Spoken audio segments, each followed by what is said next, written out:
I am Richard, 70 years old and somehow still healing from a betrayal orchestrated by my own flesh and blood. As a retired commercial contractor, I spent 40 years building a legacy from the ground up, only to watch my son try to steal it from right under my nose. On Thanksgiving night, a freezing homeless man knocked on my front door begging for a meal. My son, disgusted, told me to throw him back into the street. I chose to invite him in for dinner instead. By the time we served dessert, that homeless man looked my son dead in the eye and whispered a secret that would eventually put my son and his wife in federal handcuffs. Before I continue this story, let me know where you are watching from in the comments below. Hit like and subscribe if you have ever had to stand up to a family member who underestimated your worth and tried to take advantage of your kindness. The tension in my living room was already suffocating long before the doorbell rang. It was Thanksgiving evening, the snow was piling up against the frosted windows, and the smell of roasted turkey was completely overpowered by the bitter scent of my son's greed. Jason stood by the fireplace, swirling a glass of my most expensive scotch. He was 35, dressed in a tailored cashmere sweater that I had probably paid for, and he was currently trying to casually ruin my life. "It just makes sense, Dad," Jason said, his voice dripping with that unbearable corporate smoothness he used whenever he was trying to work an angle. "The commercial warehouse properties are becoming a massive tax burden for you.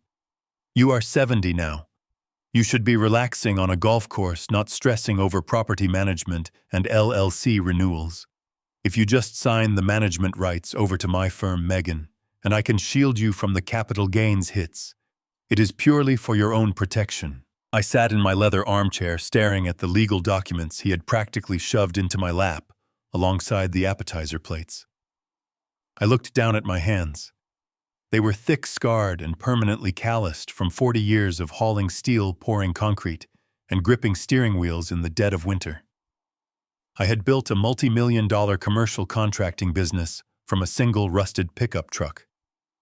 I knew every tax loophole, every zoning law, and every square inch of those warehouses.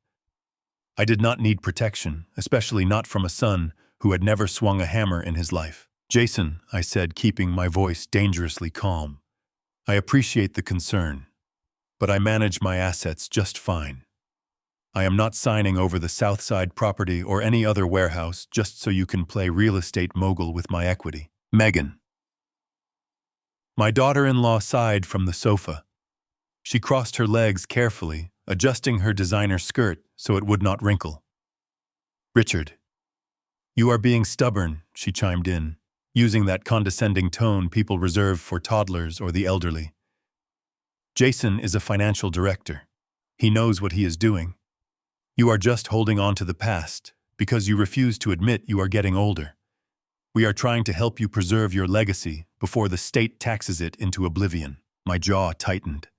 Before I could tell Megan exactly what I thought of her financial advice, a heavy, desperate thud echoed through the house. It was the front door, not the doorbell. A weak, freezing knock. Jason groaned, rolling his eyes. "Are you kidding me? Who is bothering us on Thanksgiving?" "Probably someone selling magazines or one of those neighborhood kids. Ignore it, Dad." I ignored him instead. I pushed myself out of the armchair, tossed his ridiculous legal documents onto the coffee table, and walked out to the foyer. The wind howled against the heavy oak door as I reached for the brass handle. When I pulled it open, the freezing air rushed in, carrying the scent of wet wool and freezing rain. Standing on my porch was a man who looked like he had been swallowed by the city and spat back out. He was shivering violently, his shoulders hunched inside a torn, grease-stained jacket that was entirely too thin for a Chicago winter. His face was weathered, his beard overgrown, and matted with melting snow. He clutched his arms tightly across his chest, and his eyes, bloodshot and exhausted, darted nervously toward the warmth radiating from my hallway. "I am so sorry to bother you, sir," the man mumbled, his teeth chattering so hard I could barely understand him. "The shelters downtown are full. I have not eaten in 2 days. I saw the lights. I was just hoping for a piece of bread. Anything. I will leave right away." Before I could even open my mouth to respond, Jason pushed past me from behind. "Absolutely not." Jason snapped, stepping into the doorway and glaring at the man with absolute disgust. "We are not running a soup kitchen. Get off the property right now before I call the police. You cannot just wander into a private gated community and beg." Jason grabbed the edge of the heavy oak door and forcefully moved to slam it right in the freezing man's face. He did not get the chance. I slammed my hand flat against the wood, stopping the door dead in its tracks. The loud smack of my palm against the oak echoed through the foyer like a gunshot. Jason jumped back, startled, looking at me as if I had lost my mind. "What are you doing?" Jason hissed, his face flushing with anger. "He is probably a drug addict, Dad. You cannot let people like this near the house. Look at him, he is filthy. He is going to ruin the hardwood, or worse, steal something. Give him a $5 bill and shut the door." I turned slowly and looked my son up and down. I looked at his polished Italian leather loafers. I looked at the gold watch glinting on his wrist. And then I looked at the trembling man on the porch, whose worn-out work boots were wrapped in duct tape just to keep the snow out. I stepped in front of Jason, using my body to completely block him from the door. "Let me remind you of something, Jason," I said, my voice dropping to a low, gravelly whisper that left absolutely no room for debate. "The hardwood floor you are standing on, the cashmere sweater you are wearing, and the trust fund you tapped into for your college tuition were all paid for by a man who used to come home just as filthy as he is. My hands built this house, not yours. And as long as my name is on the deed, no one starves on my porch." I turned my back on my son and opened the door wider. I looked the shivering man in the eye and gave him a warm, steady nod. "Come inside, son," I said gently. "It is freezing out there. We have more than enough food." The man hesitated, his eyes flicking nervously toward Jason, who was now seething in silent fury. But the warmth of the house was too inviting to resist. He stepped over the threshold, pulling his wet hat off his head out of respect. Megan walked into the foyer holding her wineglass. When she saw the man dripping melted snow onto the entryway rug, her jaw dropped in sheer horror. "Richard, you cannot be serious," she gasped, shrinking back against the wall as if the man were carrying a plague. "We are having a private family dinner." "Then we are making it a little bigger," I replied coldly. "Megan, go to the dining room. Get another chair. Set another place at the table right next to Jason. He is eating with us." For a moment, nobody moved. The silence in the house was heavier than the storm outside. Jason glared at me with a hatred so pure and unfiltered, it actually sent a chill down my spine. It was the look of a man realizing he was not in control, and it was a look I would remember for the rest of my life. Without a word, Jason spun around and marched back into the dining room. Megan followed, muttering under her breath. I led the stranger into the warm dining room and pulled out a chair for him. He sat down slowly, his hands still trembling, as he placed them on his lap. Jason sat directly across from him, stabbing a piece of turkey with his fork, his face a mask of absolute contempt. The homeless man did not say a word at first. He just looked up. He did not look at the food. He did not look at me. He locked his exhausted, bloodshot eyes directly onto Jason. And as the man stared at my son, a strange, terrifying recognition washed over his weathered face. He did not blink. He just stared, refusing to look away as the color began to slowly drain from my son's face. The clinking of heavy silver forks against fine bone china was the only sound in the dining room for the first 10 minutes. It was a suffocating and heavy silence. I sat at the head of the long table carving the roasted turkey with slow and deliberate motions, watching the bizarre dynamic unfold. This dining room was meant to be a place of warmth, surrounded by rich mahogany walls and the soft glow of a crystal chandelier. Tonight it felt exactly like a sterile courtroom. Megan sat to my right, her posture rigid, her plate barely touched. She kept pressing a silk napkin to her nose every few minutes, making a quiet but highly theatrical display of her discomfort. She leaned over to Jason, though her whisper was intentionally loud enough for all of us to hear clearly. She complained bitterly that the wet wool smell was going to sink right into the imported Persian rug she had custom ordered from overseas. She said the velvet dining chairs would need professional steam cleaning the very next morning.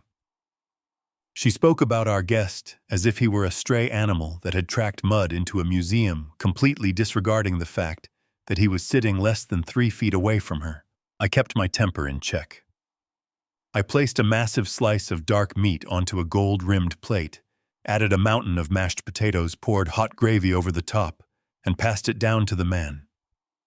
He took it with hands that were rough-scarred and trembling slightly from the sudden rush of indoor warmth. He ate quickly at first, driven by the pure animal instinct of starvation. But he was not sloppy. There was a surprising discipline in the way he handled his knife and fork, a subtle grace that did not match his battered coat or his overgrown and tangled beard. And while he ate, he was watching everything. He was not just staring blankly into space. He was calculating. I observed his eyes darting around the room with sharp intelligence. He took in the intricate crown molding. He noticed the expensive artwork hanging above the stone fireplace. But most importantly, his gaze kept returning to Jason. My son was trying to play the part of the bored and wealthy heir. Jason leaned back in his chair, swirling his red wine, intentionally flashing his left wrist. Around his wrist was a solid gold $20,000 watch. It was a timepiece I certainly had not bought for him, and one his current declared salary could never possibly justify. I had always wondered how he afforded it, but tonight, the way the stranger looked at that watch made my stomach drop to the floor. The stranger recognized that watch. I could see it clearly in the slight narrowing of his eyes. The air in the room grew thicker with every passing second. The forced holiday cheer had completely evaporated, replaced by an electric and dangerous tension. Jason shifted uncomfortably under the man's relentless gaze. My son tried to stare back, trying to project dominance and corporate authority, but Jason was weak underneath his expensive designer clothes. His posture was stiff, his jaw tight. He looked exactly like a man standing on a trapdoor waiting for the heavy lever to be pulled. Finally, the stranger set his heavy silver fork down on the porcelain plate. The soft clink echoed loudly in the quiet room. He reached for a crisp white linen napkin and wiped his mouth slowly and methodically. He did not look at me. He did not look at Megan.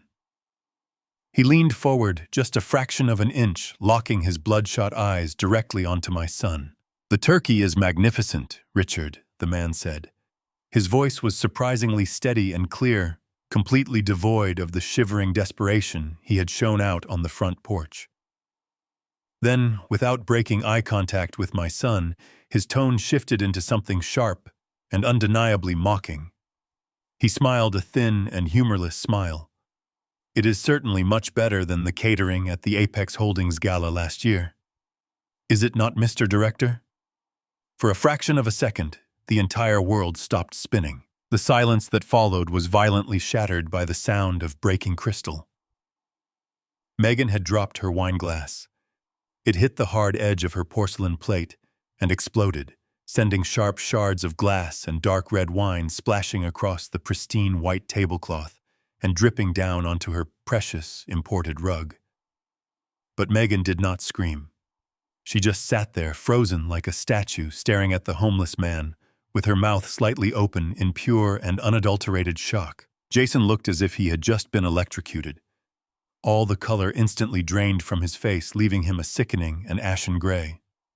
His jaw went completely slack. The confident and arrogant executive persona he wore like a protective shield completely vanished, replaced by the raw and naked terror of a man whose darkest secret had just been dragged, kicking and screaming, into the light. I sat perfectly still at the head of the table. My mind was racing, trying desperately to put the jagged pieces together. Apex Holdings. I repeated the name over and over in my head. I knew every company, every subsidiary, and every major player in the regional commercial sector. I knew my son's financial portfolio inside and out, but I had never heard the name Apex Holdings in my entire 70 years of life. Why was my son being called a director of a company I did not know existed? And why did hearing that specific name turn my arrogant son into a trembling coward in a matter of seconds? Leave a comment right now if you have ever looked at a family member and caught them in a dead lie. Tell me how you felt in that exact moment when their mask finally slipped. Before I could even open my mouth to demand an explanation, Jason snapped. He pushed himself away from the dining table with such violent force that his heavy mahogany chair tipped backward and crashed onto the hardwood floor with a deafening thud. He was hyperventilating, his eyes wide and completely wild. He pointed a violently shaking finger at the man sitting calmly across from him. "Get him out!" Jason screamed. His voice was cracking with a high-pitched and hysterical panic that I had never heard from him before. "He is a stalker. He is crazy. He has been following me everywhere. Get him out of this house right now before I call the police and have him locked away." Jason lunged forward, kicking his overturned chair out of the way. His fists were clenched tightly. He abandoned any pretense of being a civilized executive. He looked like a cornered animal trying to eliminate a threat. He reached across the table, clawing toward the stranger's battered jacket. "Do not touch him!" I roared. My voice boomed through the dining room. I stood up so fast my knees ached, but adrenaline masked the pain. I moved around the table with a speed that shocked my son. I pressed my palm flat against his chest, shoving him backward with enough force to make him stumble. "Are you out of your mind?" Jason shouted, his chest heaving. "He is a dangerous lunatic, Dad. He is a disgruntled person who has been harassing my office for months. You need to let me throw him out right now." "You will not touch a guest in my house," I said, keeping my arm extended. "If you take one more step toward him, I will call the police myself, and you can explain to them exactly why the name of a company I have never heard of made you lose your absolute mind over a plate of turkey." Jason froze. My words hit him like a bucket of ice water. He breathed heavily, his eyes darting frantically between me and the man sitting behind me. He was trapped, and he knew it. He took a slow, trembling step backward, but the murderous glare in his eyes never wavered. I turned my back on my son and looked down at the man. He had not flinched. He had not raised his hands to defend himself when Jason lunged. He just sat there perfectly calm, as if he expected this reaction. He slowly pushed his chair back, stood up, and smoothed down his shirt. "Thank you for the meal, Richard," the man said quietly, his voice perfectly steady. "It was the best food I have had in a very long time. I apologize for causing trouble in your home on a holiday. It was never my intention to disrespect your hospitality." "You have nothing to apologize for," I replied, keeping a watchful eye on Jason in my peripheral vision. "Come with me. I will walk you out." I guided the man out of the dining room and back into the cold foyer. Behind us, Megan was sobbing, complaining about her shattered glass tonight. Jason was pacing like a caged predator. The contrast between the hysterical couple and the freezing man next to me was sickening. We reached the front door. The wind was still howling furiously outside, beating heavy snow against the frosted glass. The man reached for the frozen paper-thin jacket he had arrived in. I gently pushed his hand away. "Leave that rag here," I told him. "Wait right a moment." I opened the wooden door of my hall closet. I bypassed the light jackets and reached all the way to the back. I pulled out my own heavy-duty winter coat. It was a thick parka I used to wear during freezing site inspections. It was lined with thick wool. I held it out to him. "Take this," I said firmly. "It will keep the wind off your back." The man looked at the coat, then looked up at me. His bloodshot eyes welled up with unexpected tears. He shook his head slowly. "I cannot take your coat, sir. That is too much. You already fed me." "I am not asking," I replied, my tone leaving absolutely no room for argument. "Put it on." He hesitated for a second, before sliding his arms into the heavy sleeves. It was large on him, but it instantly provided real warmth. As I stepped closer to help him adjust the heavy zipper, he leaned in. His rough hand quickly brushed against my palm. In that split second, I felt something small and damp being pressed firmly into my hand. His eyes locked onto mine. There was a desperate, urgent pleading in his expression. I closed my fingers around the small object, hiding it instantly. I nodded once, acknowledging the silent transfer. "Thank you, Richard," he whispered. "Be careful." I opened the oak door. The freezing wind immediately whipped into the foyer. The man stepped out onto the porch, pulling the thick hood over his head. He walked down the snow-covered steps and disappeared into the raging winter storm without looking back. I closed the door and locked the deadbolt. I stood in the foyer for a moment, listening to the muffled sounds of Jason yelling at Megan in the dining room. My heart was pounding fiercely against my ribs. I kept my hand tightly clenched inside my right pocket. I walked past the dining room without saying a word, ignoring my son's demands for me to come back and listen. I walked straight down the hallway and slipped into the guest bathroom. I locked the wooden door behind me and turned on the vanity lights. My hands were shaking as I pulled my hand out of my pocket. I slowly uncurled my fingers. Sitting in my palm was a wet, crumpled paper napkin. The edges were torn, and it felt like it was going to fall apart if I breathed on it too hard. I carefully smoothed the damp paper out flat on the marble countertop. There were words scribbled on it with a blue ink pen. The ink had bled slightly from the snow, but the message was perfectly clear. I leaned in close to the mirror, reading the words over and over again, as dread paralyzed my chest. Check the EPA soil reports for your Southside property. They are burying you. Call this number. Below the message was a 10-digit phone number. I stared at the crumpled napkin until my vision blurred. My son was not just lying to me about a college startup. My son was using my legacy to dig my grave. The sun rose over the snow-covered neighborhood, casting a pale and freezing light through the kitchen windows. I had not slept a single minute. I spent the entire night sitting on the edge of my bed, staring at the blank wall, listening to the quiet, rhythmic hum of the house heating system. The crumpled napkin was locked securely inside my vintage leather briefcase hidden deep beneath a thick stack of old architectural blueprints. Every time I closed my eyes, I saw the raw terror on Jason's face and heard the strange man's warning echoing loudly in my mind. They are burying you. When I finally walked downstairs to the kitchen, the smell of freshly brewed dark roast coffee filled the air. It was a bizarrely normal scent for a morning that felt like the absolute end of the world. Jason was sitting at the marble kitchen island, dressed in a crisp white polo shirt, casually scrolling through the financial news on his tablet. Megan was standing at the stove flipping pancakes, as if the explosive confrontation from the night before had been nothing more than a bad dream. They were playing house perfectly. They were pretending the walls were not closing in. "Good morning, Dad," Jason said, not even looking up from his screen. He sounded cheerful. Too cheerful. His voice entirely lacked the lingering resentment he usually carried for days after one of our bitter arguments. "There is fresh coffee in the pot. Megan is making your favorite blueberry pancakes." I poured myself a heavy mug of black coffee, keeping my hand perfectly steady. I took a slow sip, letting the bitter heat ground me to reality. I sat down on the leather bar stool directly across from him. I needed to test the dangerous waters.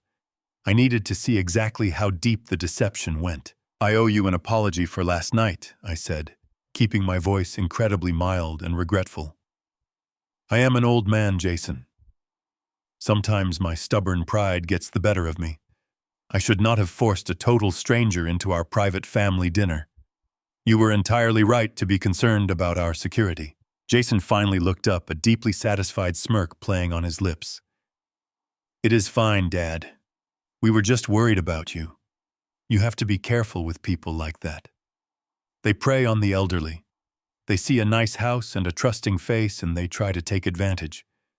We just want to protect you." I nodded slowly, taking another calculated sip of my coffee. "I appreciate that. I really do. But I have to admit something the man said has been bothering me all night long. My memory is not exactly what it used to be, but I know the local business landscape. What exactly is Apex Holdings?" Jason did not flinch. He did not drop his coffee mug or turn pale like he had the night before. Instead, he let out a perfectly timed, dismissive chuckle. It was a terrifyingly smooth and practiced reaction. He had clearly spent the entire night rehearsing this exact conversation. I cannot believe you even remember that name, Jason said, shaking his head with a condescending smile. Apex Holdings was a terrible idea I had back in college. It was supposed to be a tech startup. We tried to develop inventory management software for small warehouses, but the funding dried up in less than 6 months. The whole thing went under before it even got off the ground. Then how did that strange man know about it? I asked, leaning in just a fraction of an inch. Jason sighed, rubbing his temples as if recalling a painful memory. That guy used to be a janitor at the building we rented for our temporary office. When the startup went bankrupt, we had to lay off the small maintenance crew. He took it terribly. He sued the LLC for wrongful termination, claiming we owed him severance. The judge threw the case out because he had zero legal standing.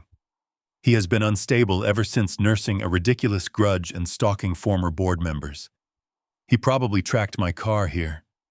It is pathetic, really. It was a brilliant, flawless lie. It was completely logical. It had a clean timeline, a reasonable explanation for the man's hostility, and it perfectly painted Jason as the innocent victim of a crazy person. If I had not seen the paralyzing fear in Jason's eyes last night, and if I did not have that damp napkin locked in my briefcase, I probably would have believed every single word. Well, I said, forcing a relieved smile onto my tired face, that certainly explains it. I am sorry you had to deal with that lunatic's son. I will call the neighborhood security gate today and make sure he is banned from entering the community. Jason visibly relaxed. His shoulders dropped and he took a confident sip of his coffee.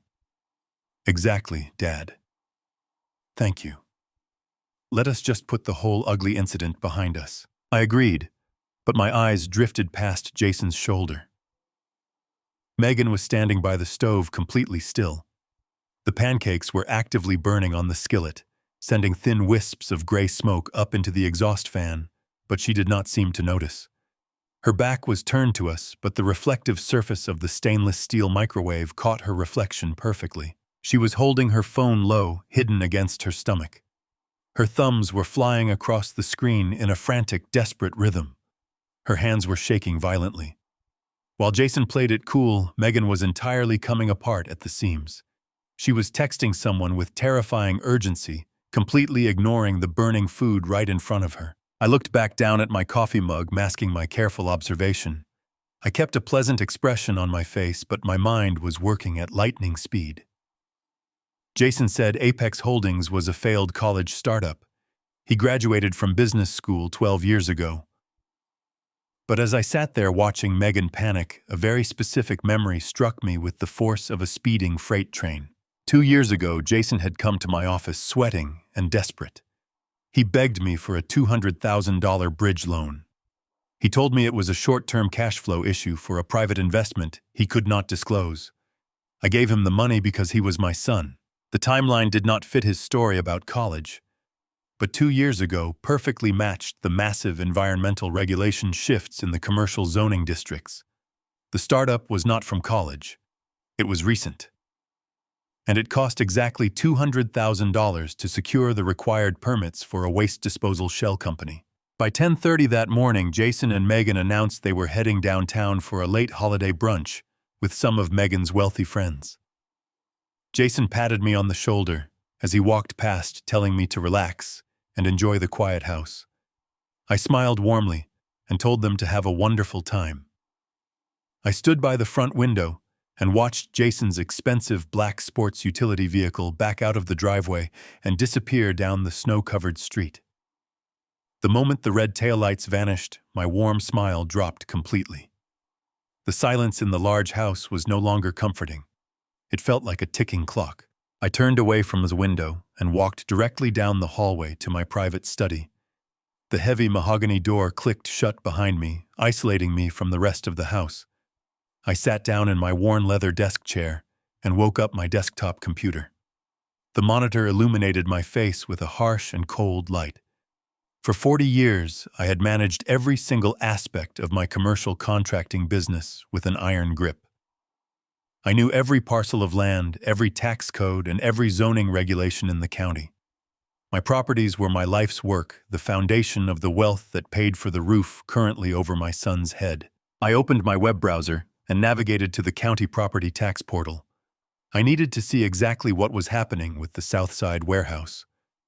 It was my most valuable asset, a massive facility located right on the edge of the new industrial development zone. I typed in my username and my long-standing password. I hit the enter key, fully expecting to see my familiar dashboard. Instead, a bright red banner flashed across the top of the screen. Incorrect password or account locked. I frowned, leaning closer to the monitor. I carefully retyped the password, making absolutely sure my fingers hit the right keys. I pressed enter again. The same red banner appeared. Access denied. My chest tightened. I tried to log into my secondary commercial insurance portal. Denied. I tried the state registry for my limited liability companies. Denied. Jason had not just asked to manage my properties. He had already gone behind my back and methodically locked me out of my own digital life. He had changed the recovery emails and the security questions. He had built a wall between me and my life's work, trapping me on the outside. But my son had made one massive, arrogant miscalculation. He assumed I was just a clueless old man who did not understand modern technology. He forgot that I built the original server architecture for my company 20 years ago. I did not need the front door to get into my accounts. I had built a master administrative backdoor that not even the county clerks knew how to bypass. I opened a secure terminal window and began typing lines of archaic access codes. My fingers moved swiftly over the mechanical keyboard. I bypassed the standard login screens, routing my connection through an old dormant email server I had registered in the late 90s. It took me nearly 20 minutes of intense, focused work to break through the security layers Jason had so carefully constructed. Finally, the screen blinked, refreshed, and granted me full administrative access to my entire portfolio. I immediately clicked on the file for the Southside warehouse. The page loaded slowly. When the financial summary finally appeared on the screen, the numbers hit me so hard I physically recoiled in my chair. The Southside property was a prime piece of real estate. Just 8 months ago, it had been officially appraised at $4 million. It was the crown jewel of my retirement portfolio. But looking at the screen now, the current assessed value was listed at a staggering $200,000. I could not breathe. I rubbed my eyes, thinking I was misreading the digits. But the numbers remained unchanged. A multi-million-dollar property had been utterly decimated in value overnight. My hands began to shake as I scrolled down the page to find the county assessor's justification for the massive devaluation. At the bottom of the page, highlighted in bold black text, was a recent addendum filed by the Environmental Protection Agency.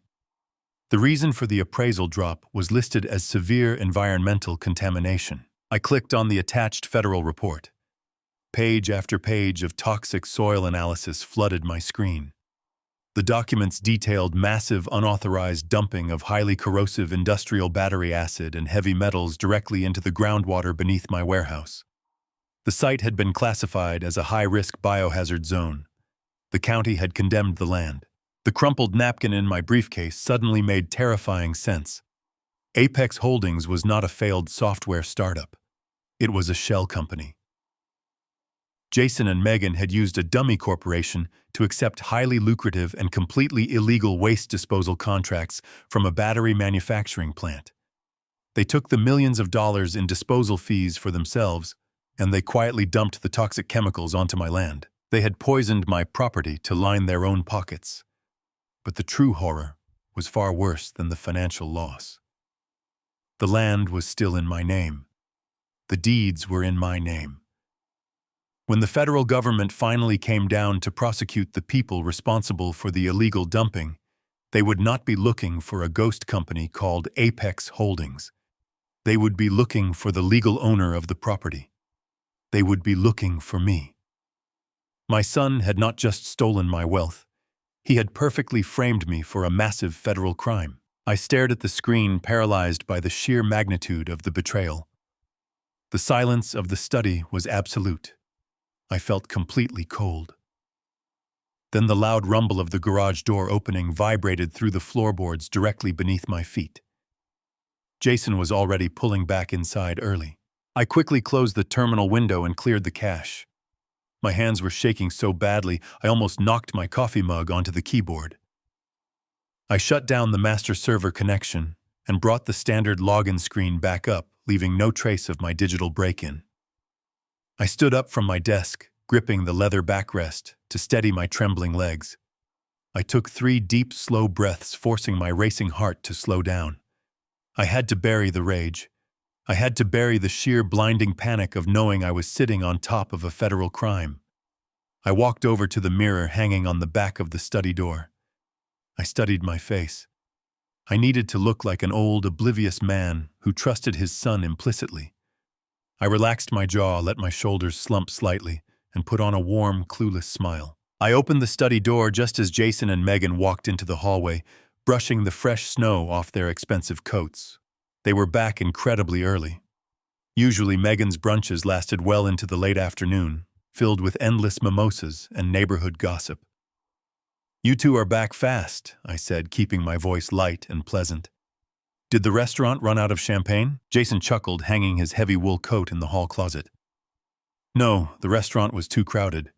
Plus I had some lingering work on my mind that I just could not shake. You know how it is, Dad. The market never really takes a holiday, and I wanted to get ahead of the end-of-the-year tax deadlines." I nodded slowly, walking with them into the massive open-concept living room. Jason walked straight to the leather sofa and sat down, letting out a long theatrical sigh. He was setting the stage for his massive deception. I could see the performance beginning. I took a seat in my armchair, resting my hands on my knees, waiting for him to make his move. "Dad, I have been looking at your portfolio this morning." Jason began leaning forward and resting his elbows on his knees. He used that same perfectly polished corporate tone he had tried to use the night before. "I want to talk to you about the Southside warehouse. I know it is a property you have held on to for a very long time, but the commercial real estate market is shifting rapidly. The new environmental zoning laws are becoming an absolute nightmare for older industrial properties." I furrowed my brow, playing the part of the confused senior citizen. "What do you mean, son? That warehouse has been a solid earner for 20 years. It is prime land." "It was prime land," Jason corrected gently, offering me a look of deep, patronizing sympathy. "But the county is cracking down on potential contamination sites across the entire district. If they do a random inspection and find even a trace of old industrial runoff from the previous tenants, the fines could bankrupt you. Honestly, Dad, the property is rapidly becoming a massive tax liability. If you hold on to it much longer, it is going to drag your entire retirement fund down. It is a ticking time bomb." I stared at him. The absolute audacity of his lie was staggering. He was warning me about a ticking time bomb that he had personally built and planted under my name. I kept my face entirely neutral, though every muscle in my body was screaming to leap across the coffee table and wrap my hands around his throat. "Well, what am I supposed to do?" I asked, letting my voice sound thin and worried. "If it is such a liability, no commercial developer is going to want to buy it from me." "That is exactly what I was worried about," Jason said smoothly, leaning back and giving me a reassuring smile. "But you are lucky. I spent the last few weeks leveraging some of my firm's contacts, and I actually found a buyer. They are not a commercial developer. They are a large-scale environmental charity organization. They specialize in buying up old industrial plots and rehabilitating the land for community parks and wildlife trusts." "A charity," I repeated slowly, letting the heavy word hang in the cold air. "Yes," Jason said, his eyes lighting up as he delivered his grand solution. "And because they are a registered nonprofit organization, they can take the property completely off your hands without triggering the massive capital gains taxes you would normally face. They are willing to assume all the environmental liability. You will not make a massive profit, but you will be completely protected from the upcoming county regulations. It is essentially a legal shield, Dad. It saves you from total financial ruin." I looked over at Megan. She was sitting by the fireplace, pretending to read a magazine, but I could see her eyes darting toward me. She was holding her breath, waiting to see if I would swallow the poison they were pouring down my throat. I let out a long, exhausted sigh.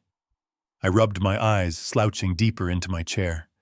I made myself look like a man who was simply too tired to fight the changing times anymore. I made myself look like a man who was deeply grateful for his son's protection. I have to admit, Jason, I am tired, I said softly. Managing all these properties, keeping up with the county laws, it is getting to be too much for me. If you really think this charity is the best way to protect my savings, I trust your judgment. You have a brilliant mind for this. Jason beamed.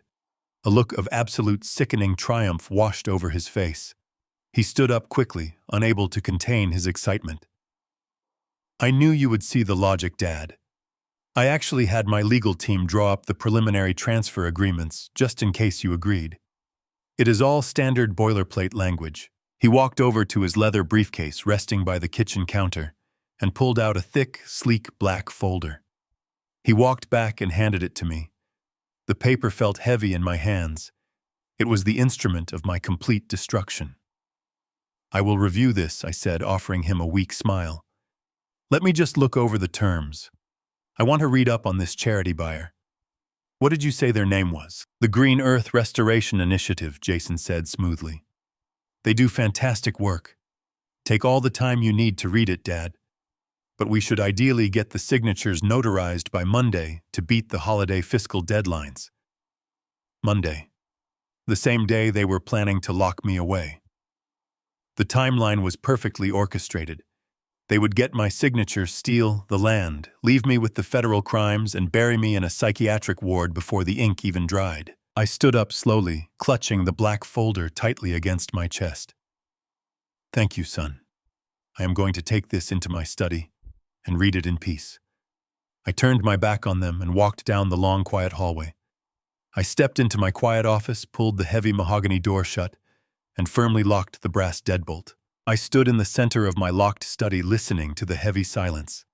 My heart was pounding a slow and painful rhythm against my ribs.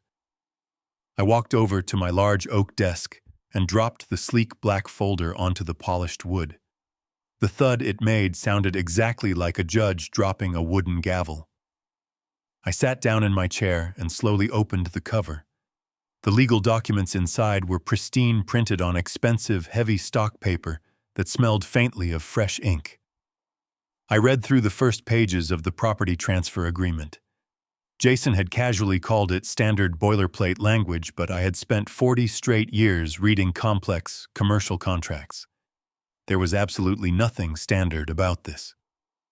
The specific clauses were aggressively and maliciously structured to sever all my legal rights to the Southside property the absolute second my pen touched the bottom signature line.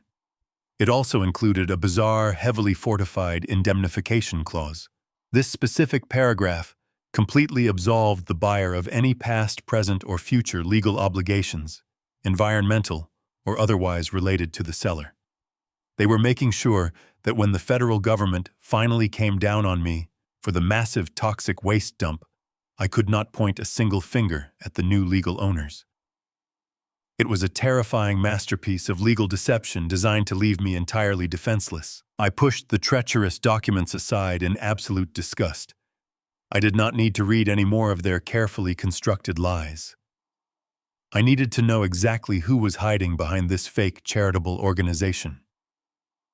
I reached across the desk for my secure landline phone. I dialed a private number I had not called in nearly 5 years. It belonged to an old trusted friend named Marcus. Marcus and I used to play golf together every Sunday before he officially retired from his high-level position as a senior forensic auditor for the state tax board. If anyone in this city knew how to quietly trace a phantom corporation through the murky, intentionally confusing waters of state registries, it was Marcus. The phone rang 3 long times before his familiar gruff voice answered on the other end. I did not waste any time with polite pleasantries or small talk. I told him straight away that I was in a very bad situation and needed a massive favor that had to remain strictly off the official books. I gave him the exact name of the organization, the Green Earth Restoration Initiative, and I read him the federal tax identification number listed in tiny print on the back page of Jason's contract. Marcus did not ask any unnecessary questions. He promised to run the information through his private investigative databases and call me back as soon as he found the absolute bottom of the rabbit hole. Waiting for his reply was the hardest part of the entire morning. I paced the length of my study, staring blindly at the framed photographs hanging on my walls. There was a faded picture of Jason as a little boy sitting high on my shoulders at a dusty construction site. I had worked grueling 80-hour weeks in the blistering heat and freezing cold to make sure he never had to know the terrible feeling of an empty bank account. I had gladly paid for his elite private schools, his expensive college tuition, and the massive down payment on his first luxury home. I had given him absolutely everything a father could possibly give to a son, and his ultimate gratitude was a meticulously planned criminal scheme to destroy my life. The betrayal burned like literal battery acid in my chest. 2 agonizing hours slowly passed before my computer suddenly chimed with an incoming encrypted email from Marcus. I practically threw myself into my desk chair and opened the secure message. There was no text written in the body of the email, just a single massive document file detailing the entire hidden corporate structure of the charity. I clicked it open and began to read the dense pages. Marcus had unraveled a brilliantly complicated and deeply illegal shell game. The Green Earth Restoration Initiative was not a standalone charity serving the community. It was a hidden subsidiary of a massive holding company registered in Delaware. That holding company was in turn entirely owned by an anonymous, limited liability corporation based out of Nevada. Jason had built a massive fortress of fake paperwork designed to completely frustrate any standard government audit. But Marcus had dug much deeper ruthlessly, piercing the corporate veils one by one until he reached the very foundation of the hidden structure. I scrolled past endless pages of dummy registered agents' fake corporate addresses and dead-end phone numbers. My eyes strained painfully against the bright, glaring light of the computer monitor as I finally reached the final page of the comprehensive report. There it was, in black and white. The master registry document listing the actual board of directors for the ultimate parent company. I quickly scanned the names of the top executive officers. The listed chief financial officer was a junior associate from Jason's own investment firm. But it was the name at the very top of the corporate hierarchy, the chief executive officer, that made the blood freeze entirely in my veins. The CEO, with complete legal and executive control over the entire charity network, was listed as Megan Sterling. Sterling was my daughter-in-law's maiden name. The monstrous reality of their plan finally clicked into perfect, horrifying focus. They were not just tricking me into taking the fall for their illegal toxic dumping. They were actively using a fake charity to take legal ownership of my land for absolutely free. Once they had the signed deed, they would use the millions of dollars they secretly stole from the illegal dumping fees to officially clean the toxic soil through the charity. And once the land was legally rehabilitated, Megan and Jason would sell my $4 million warehouse for pure untaxed profit, leaving me to rot in a federal prison cell with absolutely nothing to my name. The revelation hit me with the force of a physical blow, knocking the wind completely out of my lungs. I sat in my locked study for another hour, staring at the name on the screen, until the letters blurred into a meaningless shape. My own son was orchestrating my destruction. He had smiled at my dining table, drank my coffee, and looked me directly in the eye while digging a grave for my future. I knew I could not simply confront them. If I accused them of federal fraud, they would immediately execute their contingency plan. They would rush the medical guardianship papers and lock me in a psychiatric ward before sunset. I needed hard evidence. I needed to build an ironclad case against them, and to do that I needed to become entirely invisible. I needed an alibi that would keep them perfectly calm and confident while I dismantled their empire from the shadows. I closed the laptop and locked it back inside my heavy wooden desk drawer. I walked upstairs to my master bedroom and began packing a rugged canvas duffel bag. I packed thick wool sweaters, thermal socks, heavy denim jeans, and my sturdy winter boots. I was going to tell them I needed time to think about the charity proposal. I would tell them I was heading to my isolated hunting cabin upstate, a place completely disconnected from the modern grid. It was the perfect excuse. The cabin had no internet, no landline, and absolutely zero cellular reception. It would give me a massive blind spot to operate within. I carried the heavy bag downstairs and walked into the kitchen. Jason and Megan were sitting at the marble island, reviewing a stack of financial documents. They quickly flipped the papers over when I walked into the room. I pretended not to notice their sudden panic. I set my bag down on the floor and let out a long, exhausted breath. Jason looked up, feigning deep concern. "Is everything all right, Dad?" he asked smoothly. I rubbed my eyes, playing the part of a defeated old man. "I am just tired, Jason," I said softly. I read through the contract. It is a lot to process. I am going to drive up to the cabin for a week. I need to clear my head, chop some wood, and enjoy the silence. I will give you my final decision when I get back next Sunday. Jason and Megan exchanged a quick, hidden look. It was a look of pure relief. My absence would give them the exact runway they needed to finalize their hostile takeover without my interference. "That sounds like a wonderful idea, Dad," Jason said, standing up to pat my shoulder. "Take all the time you need. We will handle everything here." I nodded gratefully. Before I turned to leave, I reached into my pocket and pulled out my expensive smartphone. I placed it gently onto the marble kitchen counter. "I am leaving this here," I told them. "I do not want any distractions. If there is an absolute emergency, you can call the local forest ranger station, but otherwise consider me unreachable." Jason smiled warmly, completely unaware that I was intentionally stripping away the GPS tracker he had undoubtedly installed on my device. I walked out to my truck, loaded my bag into the passenger seat, and drove out of the gated community. The winter air was biting cold. I watched my beautiful house shrink in the rearview mirror, knowing I might never return to it as the same trusting man. I did not drive north toward the peaceful mountains. Instead, I drove east, heading deep into the gritty industrial outskirts of the city. I pulled into a dilapidated gas station that smelled heavily of diesel fuel, melting snow, and stale cigarette smoke. I walked straight into the cramped convenience store. I bypassed the humming coolers. I went straight to the dusty electronics rack in the back corner. I grabbed a cheap prepaid black cellular phone and a refill card. I paid the cashier with cash, leaving absolutely no paper trail. I went back to my truck, locked the heavy doors, and tore the plastic packaging open with my bare hands. I popped the battery into the cheap plastic casing and powered the device on. The tiny screen glowed with a harsh, pixelated light. I waited for the green activation bars to appear, my heart pounding violently against my ribs. Once the secure network connected, I reached into my coat pocket and pulled out the crumpled, water-stained napkin the homeless man had slipped into my hand on Thanksgiving night. I carefully typed the 10-digit number into the small keypad. I took a deep breath, steadying my trembling hands, and pressed the green call button.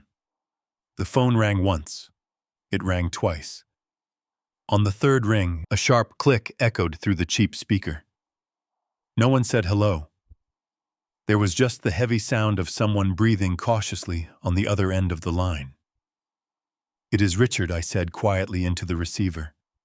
"I read the soil reports. I know about the Southside warehouse. I know about Apex Holdings. I need to know the rest of the story." The line remained completely silent for a terrifying 10 seconds.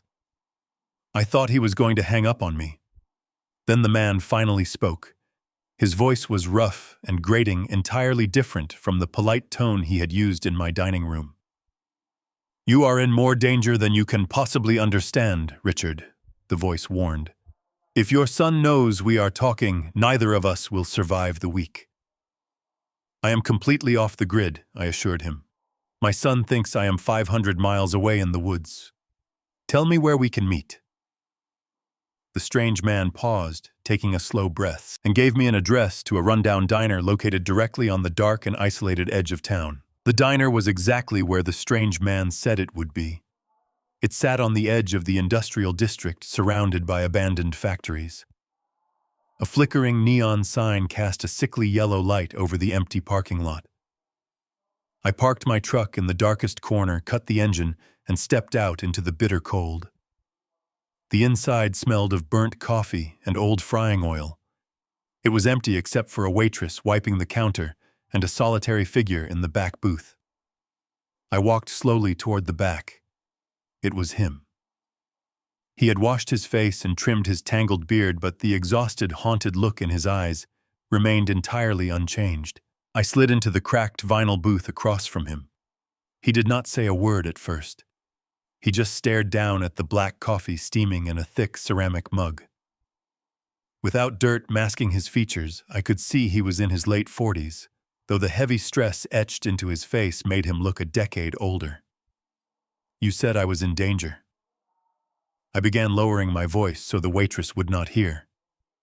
"You told me to check the soil reports for my property, and you were right. The land is condemned. My son told me you were a disgruntled janitor who tried to sue his college startup.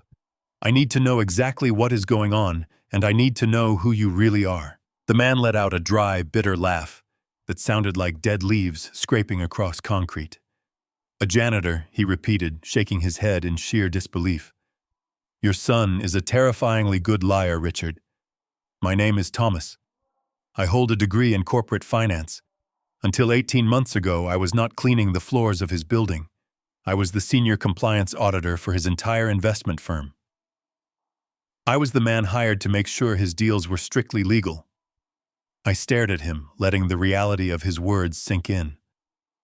Jason had fabricated an entire alternate history. If Thomas was the compliance auditor, that meant he had full access to the deepest financial secrets of Jason's operations. "Then why are you living on the streets?" I asked. "What exactly did you find?" Thomas took a slow, painful sip of his coffee. "I found Apex Holdings," he said quietly. "Jason and Megan did not just create a shell company to hide their wealth. They created it to orchestrate one of the largest illegal dumping operations this state has ever seen. About 2 years ago, the county passed massive environmental restrictions on industrial waste. A major battery manufacturing plant just across the county line was suddenly facing millions of dollars in legal disposal fees. Jason saw an opportunity. He approached the plant executives through Apex Holdings and offered them a massive discount. He promised them he had acquired full legal permits and a specialized facility to safely process their toxic waste. The plant executives signed a lucrative contract with Jason, paying him millions of dollars in processing fees. But Jason never built a safe facility. He never processed a single drop of that waste. He just took the money. I felt a cold knot twisting tightly in my stomach. "So where did the waste go?" I asked, even though I already knew the horrifying answer. Thomas looked me dead in the eye. "They dumped it on your land, Richard. Millions of gallons of highly corrosive battery acid, heavy metals, and toxic chemical runoff. They drove unmarked tanker trucks onto your Southside property in the dead of night for 6 straight months. They pumped the poison directly into the ground, completely saturating the soil and the local water table. Your son and daughter-in-law pocketed over $8 million in fake disposal fees, and they used your commercial property as their personal toxic landfill. The sheer magnitude of the crime was impossible to process. My warehouse was not just ruined. It was the epicenter of a massive environmental disaster. But they cannot just dump toxic waste onto my land without the federal government tracing it back to them. I argued, my voice tight with suppressed rage. The Environmental Protection Agency has highly sophisticated tracking methods. They will trace the tanker trucks. They will find the connection to Apex Holdings. They will find Jason. Thomas shook his head slowly. "You do not understand his cruelty, Richard. Jason knows the federal agents are coming. He planned for it. He did not just dump the waste on your land. He systematically forged your signature on every single fake disposal manifest. He submitted fraudulent environmental compliance forms using your digital credentials. He built an intricate paper trail that completely insulates him and points directly at you. When the federal authorities launch their investigation, they will not be looking for a shadow corporation. They will be looking for the legal owner of the property who supposedly signed all the illegal contracts. They are going to arrest you. They are going to seize every asset you have ever built to pay for the cleanup." The diner felt like it was spinning. I gripped the edge of the table to steady myself. My own son had spent 2 years methodically building a cage for me to die in. I looked across the table at Thomas. "If you knew all of this 18 months ago," I demanded, my voice hardening with absolute suspicion, "why did you not take these documents directly to the police? Why did you not blow the whistle on the entire operation?" Thomas did not answer immediately. He looked down at his lap with a deeply hollow expression. He slowly pushed his chair back from the table. He reached down to the hem of his faded, torn jeans and pulled the denim fabric up past his ankle. A heavy black plastic tracking monitor was strapped around his leg, a small red light blinking steadily in the dim diner. The red light on Thomas's ankle monitor blinked in my mind as I walked out of the diner and into the freezing winter night. My right hand was buried in my coat pocket, tightly gripping the encrypted metal flash drive Thomas had slid across the table before we parted ways. It was the only copy of the Apex Holdings server backups he had managed to steal before Jason destroyed his life. I did not drive back to the fake safety of my home, and I did not head toward the isolated cabin upstate. I pointed my truck toward the towering glass and steel skyline of the downtown financial district. I drove with a cold, singular focus. I needed a shark, and I had one of the most ruthless corporate defense attorneys in the city on my personal retainer. His name was Bradley. He had spent 30 years tearing apart hostile takeovers and crushing frivolous lawsuits against my contracting firm. I called him from my burner phone while speeding down the empty highway. I told him to get to his office immediately and bring his most discreet, off-the-books cybersecurity contacts. When I walked into his penthouse suite an hour later, the mahogany conference table was already cleared off. Bradley did not offer me a drink or ask how my holiday was going. He took one look at my pale face, took the flash drive from my hand, and handed it directly to a young, silent man sitting at the end of the table. This was the lead tech specialist, a digital ghost Bradley used when the legal system failed to uncover the truth. The young man plugged the drive into a laptop and ran complex decryption software. Bradley and I stood by the floor-to-ceiling windows, looking out over the sleeping city. I explained everything Thomas had told me at the diner. I told him about the illegal dumping, the fake charity, and the stolen millions. Bradley listened in complete silence, his jaw clenching with every word. When I finished, he showed absolutely no pity. He walked to the whiteboard and mapped out the exact legal parameters of the federal crimes Jason had committed. We turned his elegant conference room into a fully operational corporate war room. The hours dragged on with agonizing slowness. Midnight came and went without any progress. The only sounds in the room were the frantic clicking of the hacker's keyboard and the low hum of the cooling fans on his computer. I could not sit down. I paced the length of the long conference room, wearing a path into the expensive carpet. My mind was a chaotic storm of rage and deep heartbreak. I kept thinking about Jason as a little boy holding my hand as we walked through the hardware store. I wondered exactly when that innocent child had morphed into a calculating monster, willing to poison the earth and destroy his own father for a few extra $1 million. I drank cup after cup of black coffee, but I could not feel the caffeine. I only felt a radiating coldness deep inside my bones. Bradley sat perfectly still at the head of the table, reviewing my estate documents, quietly preparing the legal weapons we were going to need. The digital encryption on the flash drive was military grade, proving just how much money Jason had spent to keep his toxic secrets buried. The progress bar on the hacker's screen crawled forward at an excruciatingly slow pace. 1%, 5%, 12%. Every passing minute felt like a punishing hour. The ticking clock on the wall mocked me, reminding me that Monday morning was rapidly approaching. Monday was the day Jason planned to execute the fake medical guardianship and permanently lock me in a psychiatric ward. At exactly 2 o'clock in the morning, a sharp, piercing beep echoed through the quiet room. The exhausted lead hacker stopped typing and slowly pushed his chair backward away from the desk. He rubbed his tired eyes and let out a long, heavy breath. He looked straight up at Bradley and gave a single firm nod. The complex encryption was broken. The hidden digital vault was wide open. Bradley and I rushed over to the monitor, leaning over the young man's tense shoulders to look at the glowing screen. Thousands of hidden files, massive bank transfers, and highly incriminating internal corporate emails flooded the display.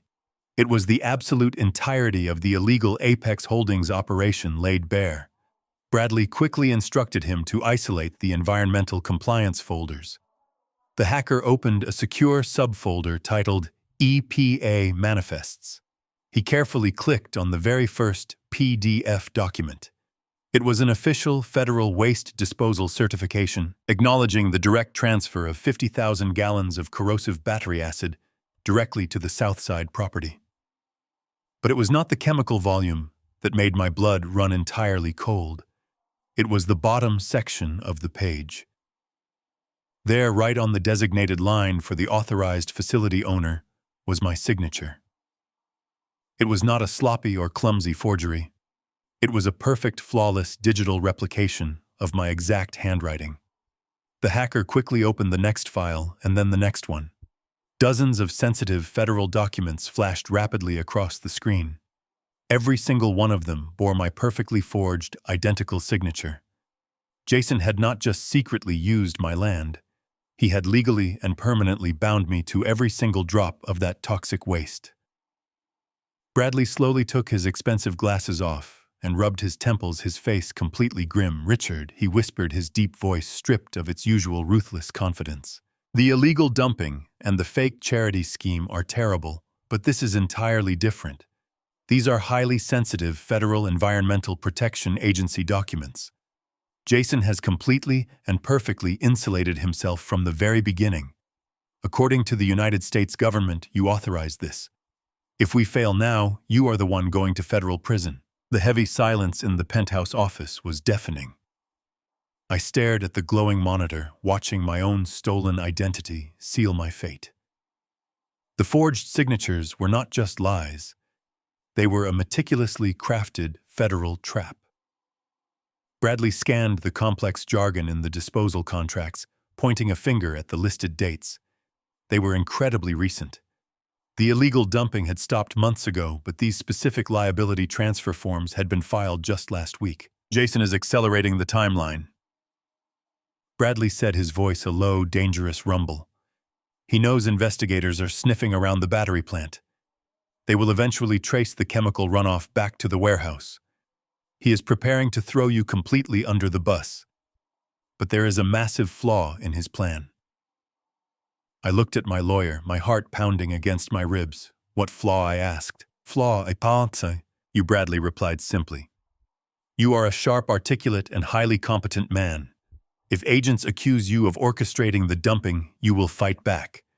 You will hire a defense team and point the finger at his fake company collapsing his house of cards. Jason knows this. He is a ruthless financial director. He never leaves a loose end. If he is framing you for a federal crime, he has to make absolutely sure you can never testify in your own defense." The hacker sitting at the end of the table suddenly cleared his throat. "I found how he plans to silence you," the young man said. He rapidly clicked through a hidden subfolder buried deep inside Jason's personal correspondence files. He opened a chain of encrypted emails between Jason Megan and a private psychiatric physician who ran an exclusive high-security medical facility on the outskirts of the city. I leaned closer to the screen, my eyes tracing the cruel and calculating words my son had typed just 3 days ago. The subject line of the email read, "Urgent medical intervention for Richard. Hit the like button if you think betrayal from your own blood is the worst kind of evil. Tell me in the comments if you could ever forgive a child who tried to destroy your sanity just to steal your wealth." I read the body of the email, and a wave of pure, paralyzing nausea washed over me. Jason was painting a horrific, completely fabricated picture of my mental state. He told the physician that I was suffering from severe, rapidly advancing dementia. He claimed I was wandering around the house in the middle of the night, having violent paranoid delusions, and signing dangerous commercial contracts without understanding what I was doing. Megan had even replied to the thread, adding fake anecdotes about me forgetting her name and leaving the gas stove on for hours. "They are building a medical profile," Bradley whispered. His jaw clenched so tightly the muscles in his face twitched. "They are legally establishing a documented history of severe cognitive decline. But I am perfectly fine," I argued, my voice shaking, with a mixture of terror and absolute rage. "I run a multi-million-dollar portfolio. I do my own taxes. Anyone who talks to me for 5 minutes knows I am completely in control of my faculties. They cannot just declare me legally incompetent based on a few fake emails. They can if they bypass the standard medical evaluations and file for an emergency ex parte guardianship."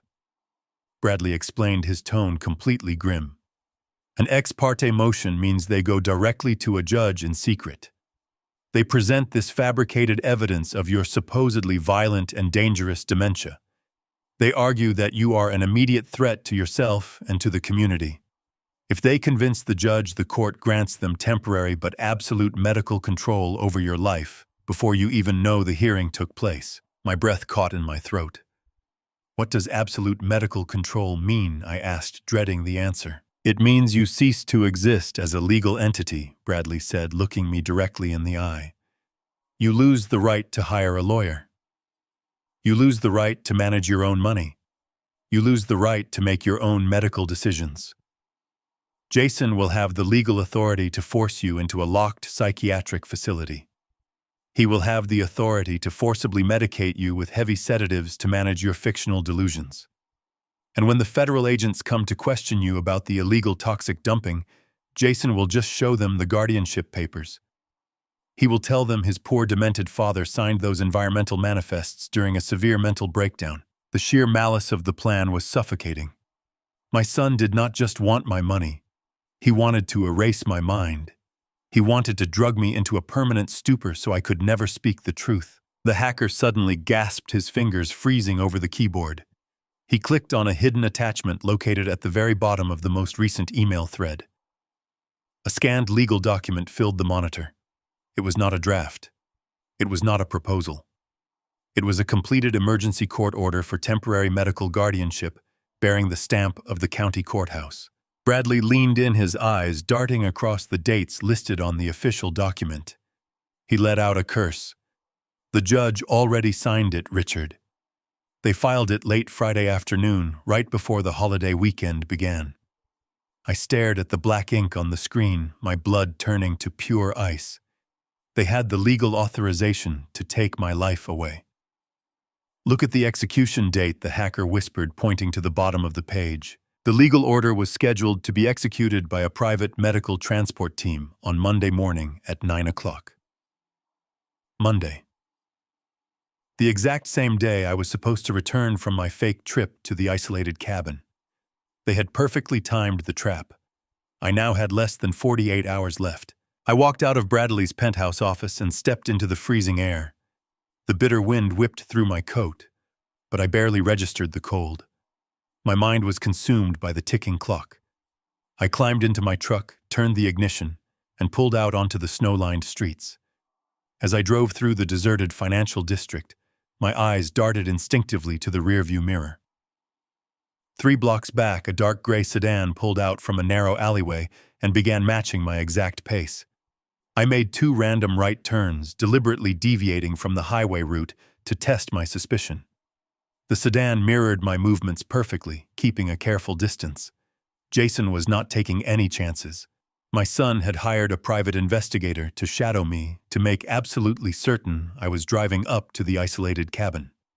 If the investigator saw me staying in the city, meeting with corporate lawyers, Jason would instantly know his trap had been discovered. He would bypass the weekend wait and accelerate the medical seizure immediately.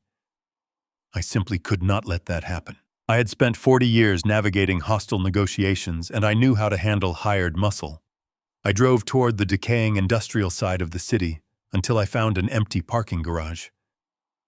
I pulled my heavy truck inside, drove up the concrete ramp to the 3rd level, and parked directly under an overhead fluorescent light. I turned off the engine, stepped out into the freezing garage, and waited in the shadows. Less than 2 minutes later, the gray sedan crept up the ramp, its headlights sweeping across the dark pillars. The driver was leaning over his steering wheel, scanning the empty spaces, looking for my truck. Before he could spot my vehicle, I stepped out from behind a concrete pillar and walked directly into the blinding path of his headlights. The driver slammed on his brakes, the tires squealing against the cold floor. I walked right up to the window and tapped hard on the glass. The young man inside looked startled. He slowly rolled the window down, trying to put on a confused expression. I cut him off before he could even utter a lie. "I know exactly who you are," I said, keeping my voice low. "I know my son Jason hired you to track my every movement. Tell me right now, how much is he paying you for this job?" The investigator swallowed hard, his eyes darting toward the exit, realizing he was caught. $500 a day, he muttered nervously. I reached deep into my coat pocket, pulled out the emergency cash roll I always kept for urgent job site expenses, and dropped a massive stack of $100 bills right onto his lap. "That is $5,000 in untraceable cash," I told him, leaning closer to the window. "You are going to take this money and you are going to drive up to my cabin right now.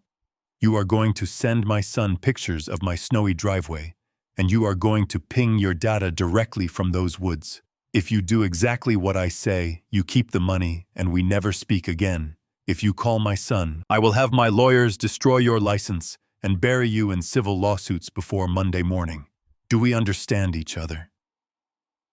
The young man looked down at the thick stack of cash, then looked back up at me and nodded eagerly. He threw the car into reverse and sped out of the garage, leaving me invisible. By Saturday morning, the sun was shining brightly over the frozen city, but I felt nothing but dread. Bradley had called in several major favors to arrange an emergency confidential appointment with one of the top forensic psychiatrists in the state. Dr. Aris was a stern professional who regularly provided expert medical testimony in complex federal court cases. I walked into his bright white office and sat down in a stiff leather chair. I did not hold anything back. I told him exactly what my son was planning to do, and I told him I needed absolute legal proof of my complete cognitive sanity. For the next 6 grueling hours, I endured the most rigorous mental evaluations of my entire life. Dr. Aris tested my short-term memory, my spatial awareness, my logical reasoning, and my problem-solving skills. He asked me highly intricate questions about my commercial properties, forcing me to accurately recall specific financial details, obscure tax codes, and architectural layouts from decades ago. I answered every single question with absolute precision. I drew structural diagrams from memory. I recounted the exact manipulative legal terminology of the contracts Jason had tried to force me to sign. I did not waver. I did not hesitate. I let the burning rage inside my chest fuel unbreakable focus. When the exhausting session finally ended, the winter sun was setting. Dr. Aris sat behind his oak desk, carefully reviewing the thick stack of testing materials. He looked up at me with a profound sense of professional respect.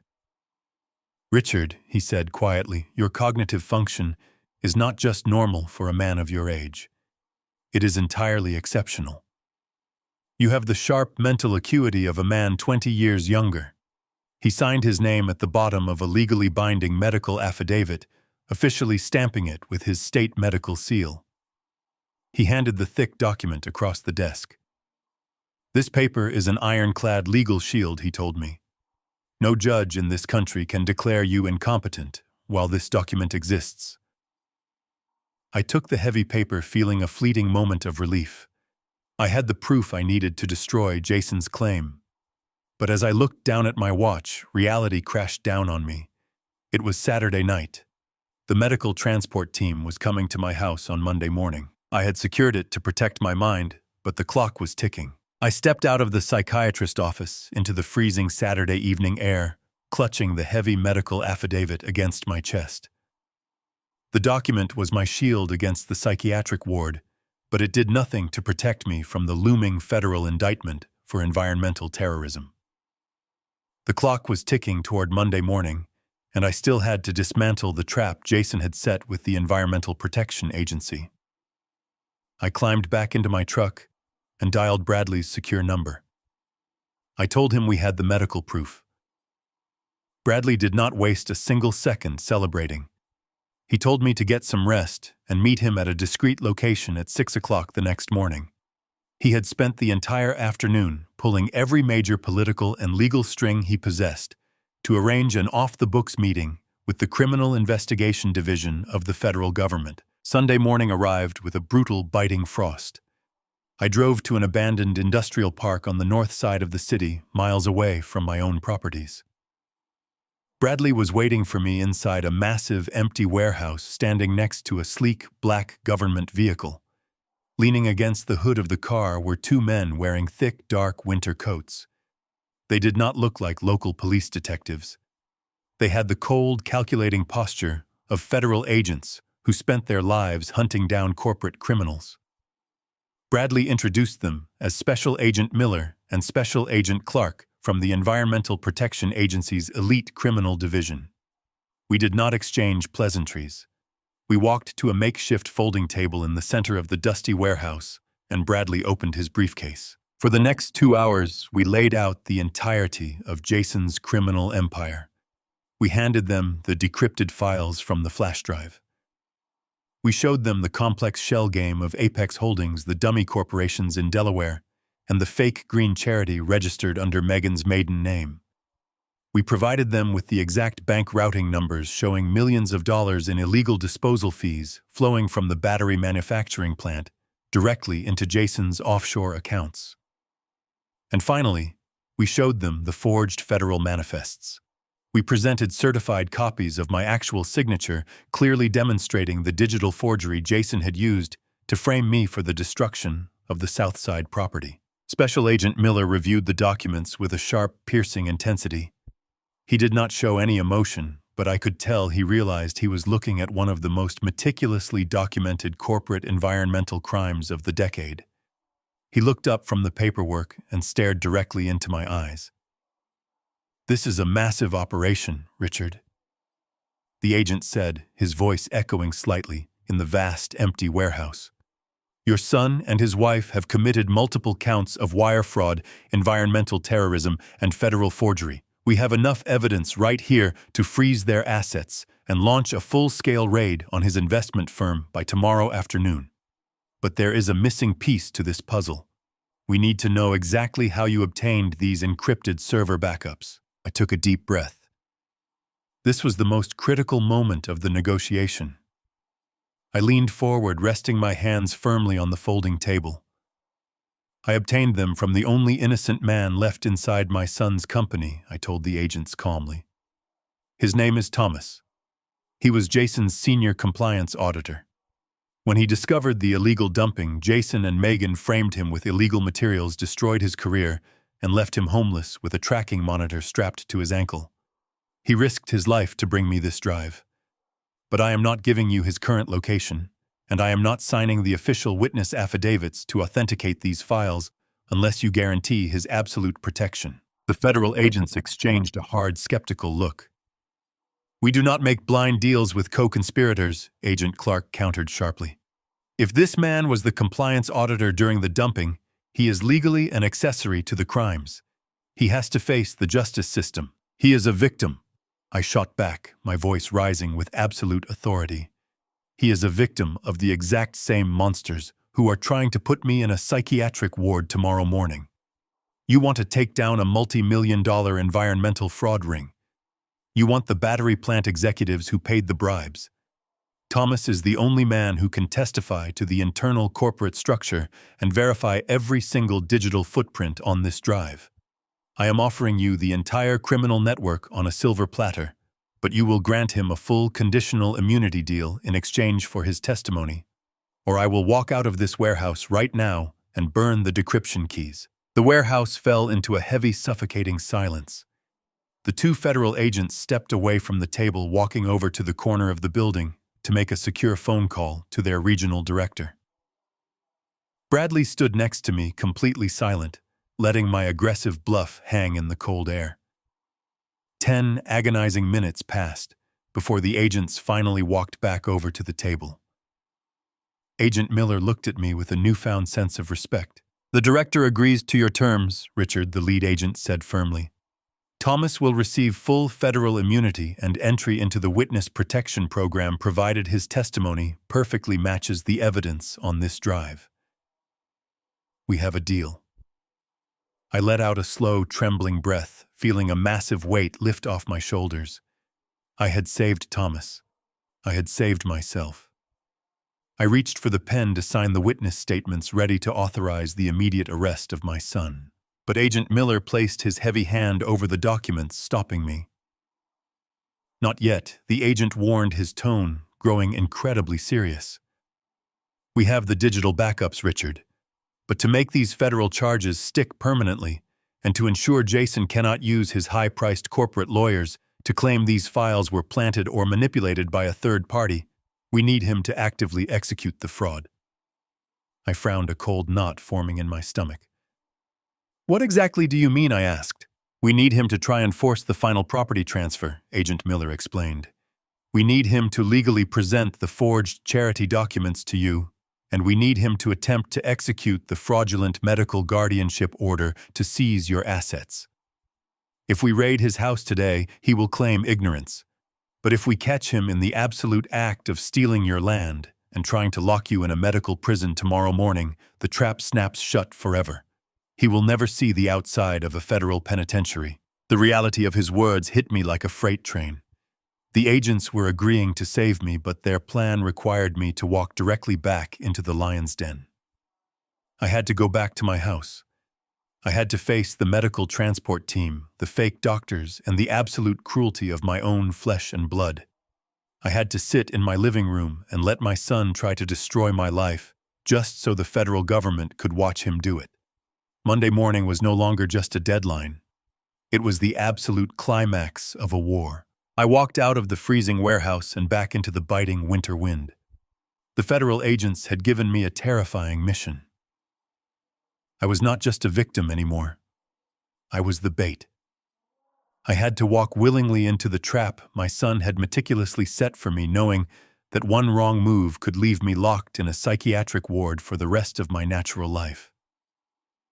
Bradley drove me back to the city in complete silence. I could not go back to my house. I could not be seen anywhere near my usual routines.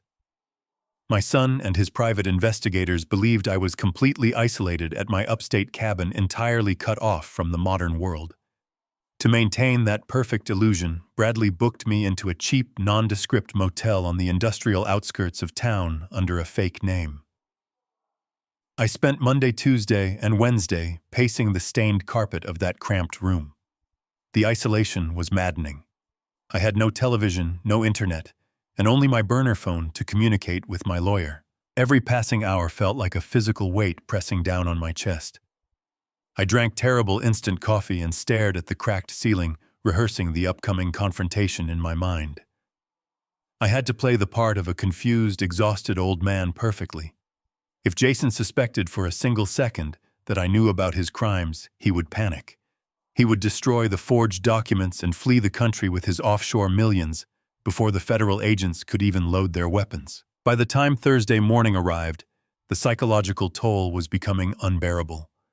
I stood by the motel window looking out through the dusty blinds at the snow falling on the empty parking lot. My scheduled return from the fake cabin trip was set for Sunday evening. Jason had carefully planned his entire timeline around my arrival. He needed me to walk through the front door of my own home so he could spring his trap the very next morning. At exactly noon, the heavy silence in my room was shattered by the sharp ringing of my burner phone. It was Bradley. His voice was incredibly tight, entirely stripped of his usual calm, professional demeanor. "Richard," he said, speaking rapidly into the receiver, "I need you to listen to me very carefully. The wheels are officially in motion. Jason is making his final move right now." I gripped the cheap plastic phone so hard my knuckles turned entirely white. "What is happening?" I asked, my heart hammering furiously against my ribs. Bradley took a sharp breath. I just received a completely off-the-record phone call from a senior clerk friend of mine down at the county courthouse. Jason and his high-priced legal team just walked into the family court division. They did not file for a standard competency hearing. They bypassed the entire legal notification process completely. They filed the emergency ex parte motion for temporary medical guardianship. Bradley continued, his voice dripping with absolute disgust. Jason submitted a sworn legal affidavit filled with the most sickening lies I have ever seen. He told the court that you drove up to your cabin and suffered a severe mental break. He hired witnesses to claim you were seen wandering through the snowy woods in the middle of the night, completely disoriented and suffering from violent, paranoid delusions. He told the magistrate that you do not know your own name, that you are a physical danger to the local community, and that you are incapable of surviving another day without immediate aggressive medical intervention. I felt a cold sweat break out across my forehead. My own son was painting me as a deranged lunatic to a judge who had never even met me. He used my own innocent vacation excuse as the foundation for his fabricated medical emergency. He knew I was out of cellular range. He knew I could not defend myself or answer a phone call from the court. It was a perfectly executed legal ambush. Did he include the forged letters from the fake doctor? I asked, my voice trembling with suppressed rage. Yes, Bradley confirmed bitterly. He submitted the fraudulent psychiatric evaluations claiming you have advanced untreatable dementia. He presented a complete package of absolute fiction, engineered to terrify the court into taking immediate drastic action. The family court system is designed to protect vulnerable seniors, Bradley explained, the frustration evident in his heavy sigh. When a wealthy, well-spoken son walks into a courtroom crying tears of deep concern, backed by sworn medical affidavits and a team of expensive lawyers, the judges tend to believe him. They err on the side of caution to prevent a tragedy. The clerk told me Jason put on the performance of a lifetime. He literally broke down sobbing in front of the magistrate, begging the court to save his father's life before the winter cold killed him. I closed my eyes, feeling entirely sick to my stomach. The sheer level of manipulation was staggering. Jason was weaponizing my own legacy, my money, and the legal system itself to completely erase me. Did it work? I whispered into the phone, absolutely dreading the inevitable answer. The line went completely silent for a terrifying 5 seconds. Yes, Bradley finally said, his voice dropping to a grim whisper. The magistrate reviewed the forged documents and deemed you an immediate threat to yourself. The judge signed the emergency order 20 minutes ago. Jason now has full, uncontested legal authority over your entire life, Richard. The order grants him the right to use private medical contractors to seize you the absolute second you return home. They are legally authorized to take you away by force on Monday morning. The trap was fully armed. I had to walk willingly into my own capture, trusting that the federal agents would break the cage before the heavy steel doors locked behind me. The ultimate showdown was now entirely unavoidable. I sat on the edge of the cheap motel bed, the cheap plastic burner phone still pressed tightly against my right ear. The terrifying reality of the signed court order hung in the stale room air like a physical weight pressing down on my chest. I told Bradley I understood the absolute stakes of the situation, and we ended the very short call. I spent the next 48 hours completely consumed. A very cold, deeply calculating, and totally overwhelming rage. On Saturday morning, right before the final showdown was scheduled to begin, Bradley urgently called me back to his penthouse office for one last crucial piece of business. The highly paid cyber team we hired had finally cracked the absolute bottom security layer of Jason's encrypted digital vault. When I walked into the quiet, dimly lit conference room, the brilliant young hacker looked visibly disturbed by what he had found. He did not say a single spoken word as he slowly turned the large glowing computer monitor toward me. He had uncovered a heavily secured encrypted subfolder labeled simply as Medical Contingency Protocol. Inside that hidden folder was a high-resolution digital brochure for a highly remote place called the exclusive Whispering Pines Medical Sanctuary. At first glance, the glossy brochure looked exactly like any other advertisement for a high-end luxury retirement community. It showed beautiful pictures of perfectly manicured lawns, serene walking paths, and elderly residents smiling warmly in bright sunlit recreation rooms. But as Bradley scrolled down through the internal, unedited operational manuals attached to the hidden file, the truly terrifying reality of the facility revealed itself. It was not a peaceful retirement home for vulnerable seniors. It was a maximum security lockdown psychiatric prison cleverly disguised as a premium medical sanctuary. The highly confidential internal documents detailed strict physical isolation protocols, involuntary chemical restraint procedures, and incredibly aggressive sedative schedules designed specifically for non-compliant patients. The facility specialized in managing severe dementia by essentially drugging the patients into a permanent, manageable, and silent stupor. They were going to chemically erase my consciousness forever. But the absolute worst discovery was waiting on the very last page of the complex financial disclosures. Whispering Pines was not an independent medical facility. It was completely owned and operated by a parent corporation registered in the state of Delaware. Bradley quickly ran the corporate tax identification numbers through his secure legal database. The parent corporation was a direct subsidiary of Apex Holdings. My own son had used the stolen millions from the illegal toxic dumping to secretly purchase a private psychiatric ward. He was not just sending me away to be forgotten. He was sending me to a black site he personally owned and completely controlled. He would be my ultimate warden. He could legally authorize any dangerous medical procedure, any massive dosage of mind-altering medication, and any level of extreme physical isolation without ever facing outside scrutiny or legal consequences. If I walked through those heavy steel security doors, I would never see the sun again as a sane and free man. The sheer, unfathomable evil of his meticulously crafted plan finally severed the last remaining emotional tie I had to my only son. I looked away from the glowing computer monitor and turned directly to Bradley. I told him to draft the final legal paperwork right then and there. For the next 4 grueling hours, I sat at the massive mahogany conference table and systematically dismantled my entire estate. Bradley brought in a massive, heavy stack of irrevocable trust documents.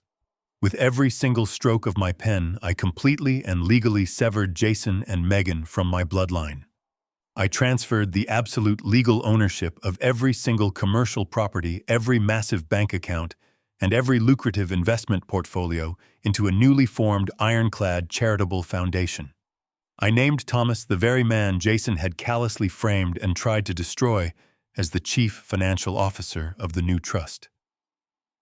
I placed an aggressive poison pill clause directly into the dense trust documents, explicitly stating that if any family member attempted to contest the legal transfer or claim I was medically incompetent, their entire potential inheritance would instantly be reduced to absolute zero. I completely disinherited my son. I stripped him of the massive financial legacy I had broken my back to build over 40 years of hard, grueling labor.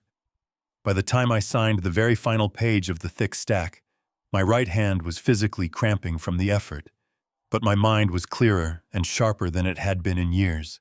The trap was perfectly set.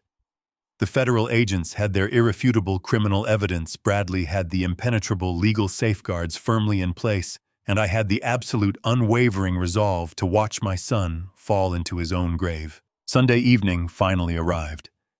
The brutal winter storm had finally passed, leaving the quiet city buried under a thick, suffocating blanket of heavy white snow. I carefully packed my rugged canvas duffel bag, left the cheap and depressing motel room behind, and drove my truck slowly back toward my exclusive, gated community. The quiet drive felt entirely surreal and deeply unsettling. I was driving back to the beautiful house I built with my own hands, knowing the people waiting inside were eagerly anticipating the moment they could destroy me. I pulled into the long, snow-covered driveway and parked right next to Jason's expensive black sports utility vehicle. I sat in the freezing cab of my truck for one last moment, taking a deep, steadying breath to calm my racing heart. I intentionally relaxed my tense shoulders, softened my tight jaw, and forced the weary, exhausted expression of a highly confused old man onto my face. I grabbed my heavy canvas bag, stepped out into the freezing cold night air, and slowly walked up the front steps of my home. I reached out, grasped the cold brass handle, and quietly unlocked the front door. The heavy oak door swung open with a soft creak, and the sudden wave of central heating hit my frozen face. I stepped into the grand foyer, stamping the thick snow off my heavy winter boots. The house was immaculately quiet, save for the low, sophisticated hum of classical music drifting from the main living room. I took a slow, deliberate breath. This was the performance of my life. I let my shoulders slump heavily, allowing the canvas duffel bag to slip from my grip and hit the hardwood floor with a dull, uncoordinated thud. I deliberately fumbled with the buttons of my heavy coat, making my hands shake just enough to look like a man rapidly losing his fine motor skills. I shuffled my feet as I walked toward the soft glow of the fireplace, purposely dragging my left heel to mimic the weary, disoriented gait of an old man whose mind was slipping away into the dark. Jason and Megan were sitting on the expensive leather sectional. A lavish spread of imported cheeses and expensive red wine sat untouched on the glass coffee table between them. When they heard my dragging footsteps, their heads snapped toward the hallway. I paused in the arched doorway, blinking rapidly under the warm, recessed lighting, as if I could not quite recognize my own living room. I reached out and steadied myself against the doorframe, letting a look of deep, vulnerable confusion wash over my face. "Dad." Jason said, his voice laced with a sudden sharp edge of adrenaline. "You are back early. We did not expect you until much later tonight." I stared at him blankly for a long moment, letting the silence stretch until it became deeply uncomfortable. I rubbed my eyes, pressing my trembling fingers against my temples. "Jason," I muttered, my voice perfectly pitched to sound thin and entirely exhausted. The drive was terrible. The snow was so thick. I think I took a wrong turn past the county line. I drove for hours, but the roads just looked so completely unfamiliar to me. I had to pull over twice just to remember which direction the city was. Megan slowly set her crystal wine glass down on the coffee table. She turned her head slightly to look at my son. I saw it instantly. It was a microscopic, terrifyingly cold look of pure, unadulterated triumph. She did not see a father in pain. She saw a legal victory. She saw a multi-million-dollar property portfolio dropping directly into her lap. "It is okay, Dad," Jason said, standing up and walking toward me with slow, patronizing steps. He spoke to me using the exact same tone one would use to soothe a frightened child. "You are safe now. You are home." The winter roads can be incredibly confusing, even for the best drivers. "Let me take your coat." He reached out and gently peeled the heavy winter layer off my shoulders. I let him do it, playing the part of the helpless dependent perfectly. I walked over to my worn leather armchair and sank heavily into the cushions. I looked around the room, letting my eyes dart nervously from the fireplace to the tall windows. "Jason," I asked, letting my voice waver with manufactured fear, "what day is it? Is it still Sunday? I feel like I have been gone for weeks. I cannot seem to keep the days straight in my head anymore. Everything is just so foggy." Jason froze perfectly still behind my chair. I could not see his face, but I could feel the radiant, sickening joy emanating from him. I was handing him the exact medical symptoms he had fabricated in his sworn court affidavit. I was voluntarily validating every single vicious lie he had told the magistrate. He walked around to the front of my chair, a look of deep, practiced sorrow painted flawlessly across his features. "Yes, Dad, it is Sunday night," Jason replied, his voice dripping with a sickening manufactured sweetness. "You have only been gone for a few days, but you have been working so hard your entire life. It is entirely natural that your mind is finally feeling the strain. You do not need to worry about keeping track of the calendar anymore. Megan and I are going to take care of absolutely everything from now on." I looked up at him with wide, trusting eyes. "What about the Southside warehouse?" I asked, my voice weak. "The environmental contracts? The charity?" I was supposed to review the paperwork. I brought the folder with me, but I could not focus on the words. The paragraphs just stopped making sense to me. "Do not worry about the warehouse," Megan chimed in from the sofa, a predatory smile creeping onto her perfectly painted lips. "We have the legal documents fully prepared. We are going to handle the transfer for you. You will never have to stress over another commercial property ever again." The double meaning in her words was so sharp it practically drew blood. She was right. If their plan succeeded, I would never own anything again. I would not even own my own name. Jason walked over to the antique mahogany bar cart in the corner of the room. I watched his reflection in the tall window glass as he reached for a heavy crystal decanter. He poured a generous measure of my most expensive aged scotch into a heavy glass. The ice clinked against the crystal, a sharp ringing sound that echoed loudly in the quiet room. He was pouring a celebratory drink, toasting his own brilliant deception right in front of my face. He walked back over and gently pressed the cold glass into my trembling hands. He placed his other hand firmly on my shoulder, giving it a reassuring squeeze that felt exactly like a prison shackle locking into place. "Drink this," Jason said softly, looking deeply into my eyes with a monstrous, empty sincerity. "It will calm your nerves. Just rest up tonight, Dad.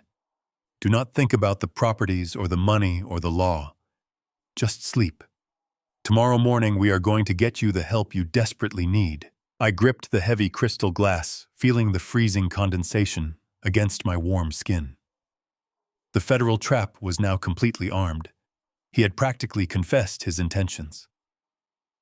I looked down at the amber liquid burying the raging inferno of my anger deep beneath a mask of tired compliance. I slowly raised the glass to my lips. I took a slow, deliberate sip, letting the burning alcohol coat my throat. I lowered the glass, looking right past the rim into my son's deceitful eyes, and smiled a coldly determined smile. "I am looking forward to tomorrow, son." The morning sun cast long, cold shadows across the living room floor. I had been awake since 4 in the morning, sitting in my leather armchair, listening to the absolute silence of the house. The grandfather clock in the hallway ticked steadily, a relentless reminder that the final hour was rapidly approaching. I did not bother to make coffee. I did not turn on the television. I simply sat there dressed in a clean pressed suit, waiting for my son to make the biggest mistake of his entire life. My burner phone rested quietly on the armrest, fully charged and ready. At exactly 8:45, I heard the faint sound of tires crunching over the fresh snow in the driveway. I did not stand up to look out the window. I already knew what was coming. The heavy purr of a large engine idled outside the front door. A few minutes later, the front door swung open. The heavy footsteps that echoed in the foyer did not belong to just Jason and Megan. There were 4 sets of boots. They marched down the hallway and stepped into the living room, bringing the bitter chill of the winter morning inside with them. Jason stood at the forefront, clutching a thick stack of legal papers. The fake, patronizing warmth he had displayed the night before was completely gone. His face was set into a hard, ruthless scowl. Megan stood right beside him, her arms crossed defensively over her expensive cashmere coat, looking at me as if I were a piece of garbage that needed to be taken out to the curb. Flanking them were 2 massive men dressed in dark blue medical scrubs. They had the thick necks and heavy shoulders of bouncers, not nurses. They carried a folded canvas stretcher and a black medical bag that undoubtedly held the heavy sedatives they planned to pump into my veins. "It is 9 o'clock, Dad," Jason stated, his voice completely devoid of any familial affection. It was the cold, clinical tone of an executive closing a hostile buyout. "It is time to go. We have a private transport vehicle waiting outside." I did not move a single muscle. I remained seated in my armchair, resting my hands comfortably on my lap. I looked past him, staring directly at the 2 burly orderlies. "Where exactly are we going, Jason?" I asked, keeping my voice perfectly calm and steady. "We are taking you to Whispering Pines," Megan sneered, stepping forward with a look of absolute contempt. "It is a highly specialized medical facility for people whose minds are completely gone. You need constant supervision, Richard. You are a danger to yourself, and frankly, we are tired of dealing with your delusions. Do not make this any harder than it has to be." Jason stepped closer, aggressively waving the thick stack of legal papers right in my face. "This is an emergency medical guardianship order signed by a county judge," he declared proudly. "It grants me full legal authority over your physical well-being and your financial assets. You do not have a choice anymore. You are legally incompetent if you do not stand up and walk out to that van right now. These orderlies have the legal authorization to physically restrain you and forcefully sedate you for your own safety." He was enjoying this. I could see the dark thrill of absolute power dancing in his eyes. He had successfully stolen my legacy, framed me for federal crimes, and now he was going to lock me in a cage. He believed he had won the war. I looked at the heavy legal document in his hand. Then I looked directly into his eyes. "I see," I replied smoothly. "And what about the Southside warehouse? What happens to my property while I am locked away in your medical prison?" Jason let out a sharp, arrogant laugh. "It is not your property anymore, old man," he mocked completely, dropping any remaining pretense. "The transfer to the charity was finalized an hour ago. You signed the documents. You are completely broke, completely insane, and completely out of my way. Now get up." I did not flinch. I did not raise my voice. I simply reached over to the armrest and picked up my cheap plastic burner phone. I looked down at the screen, pressed the single pre-programmed speed dial button, and set the phone back down. "Who are you calling?" Jason demanded, taking a threatening step forward. "Give me that phone right now. You are not allowed to make any calls." I folded my hands in my lap and smiled at him. It was not a warm smile. It was the smile of a man watching a trap snap shut. "I am not calling anyone Jason," I told him quietly. "I am just letting them know you are ready." Jason stopped dead in his tracks. A flicker of genuine confusion crossed his arrogant face. The two orderlies shifted uncomfortably behind him, sensing the sudden shift in the atmosphere of the room. Megan frowned, looking nervously toward the front hallway. "What are you talking about?" She snapped, her voice pitching up with sudden anxiety. Before I could answer her, the heavy oak front door of my house exploded inward with a deafening crash. The sound of splintering wood echoed through the entire house. Heavy tactical boots pounded down the hallway hardwood, moving with terrifying speed and absolute precision. Jason spun around, his face turning completely white, dropping the legal papers onto the floor. Megan screamed, covering her mouth with both hands. The two burly orderlies froze, dropping their medical bags as they realized they were vastly outmatched. It was not the local police department. Half a dozen men and women poured into my living room, spreading out to block every single exit. They were dressed in heavy tactical gear, gripping their weapons tightly, wearing dark navy blue windbreakers with large yellow letters printed across their chests. They were heavily armed federal agents belonging to the Environmental Protection Agency Criminal Division. The chaotic explosion of the front door shattering inward left a ringing silence in its wake. The heavily armed federal agents moved with terrifying, synchronized precision. They fanned out across my living room, their heavy boots crushing the expensive hardwood floors and Megan's precious imported rug. They instantly established a hard perimeter blocking the front entryway, the kitchen exit, and the large glass doors leading out to the patio. The two burly medical orderlies, realizing immediately that they had walked into a massive federal raid, slowly raised their hands into the air and backed away toward the wall, completely abandoning their medical bags and their arrogant bravado. Jason stood frozen in the center of the room. The thick stack of fraudulent legal papers trembled violently in his hands. His meticulously planned morning had completely evaporated in the span of 5 seconds. But my son was a creature of extreme corporate arrogance. He had spent his entire adult life buying his way out of trouble, manipulating the system, and stepping on anyone who got in his way. He could not comprehend that he had finally been outsmarted. He swallowed hard, puffed out his chest, and tried to project an aura of absolute untouchable authority. "What is the meaning of this?" Jason demanded, his voice cracking slightly, but desperately trying to sound commanding. You have absolutely no right to break into my family home. This is a private, confidential medical intervention. My father is suffering from severe advanced dementia. He is having a violent paranoid episode, and we are simply trying to transport him to a secure care facility. Jason aggressively shoved the emergency ex parte medical guardianship order directly toward the chest of the lead federal officer. It was Special Agent Miller, the very same man I had met in the freezing warehouse the day before. Agent Miller did not flinch. He did not step back. He slowly looked down at the trembling piece of paper in Jason's hand, and then he looked up at my son's panicked face. And to my absolute satisfaction, the seasoned federal agent let out a sharp, genuinely amused laugh. "You can put that piece of paper away, Mr. Sterling," Agent Miller said, his voice dripping with cold authority. "That emergency guardianship order was officially revoked by the county magistrate at 8 o'clock this morning. It turns out that presenting fabricated psychiatric evaluations to a sitting family court judge is a severe felony. Your father is in perfect mental health. We have the sworn authenticated medical affidavits to prove it." Jason's jaw dropped.